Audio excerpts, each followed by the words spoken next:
সম্প্রতি তৃণমূলের সাংগঠনিক রদবদল হয়েছে। ব্লক এবং টাউন স্তরে বিভিন্ন সংগঠনের দায়িত্বে নতুন পুরাতনের সমন্বয়ের পাশাপাশি অভিজ্ঞতা এবং তারুণ্যকেও প্রাধান্য দেওয়া হয়েছে বলেই মনে করছে রাজনৈতিক মহল। সাংগঠনিক রদবদলে টাকি টাউন মহিলা তৃণমূল কংগ্রেসের সভাপতি মনোনীত হয়েছেন টাকি পৌরসভা 10 নম্বর ওয়ার্ডের কাউন্সিলর সীমা মুখার্জি। রবিবার সন্ধ্যায় মহিলা সভানেত্রীকে সম্বর্ধনা জানালেন তৃণমূল কংগ্রেসের কর্মী সমর্থকরা।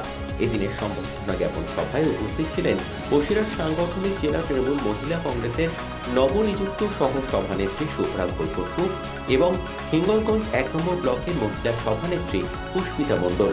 তাদেরকেও সম্বর্ধনা জ্ঞাপন করা হয় সীমা মুখার্জির তরফে।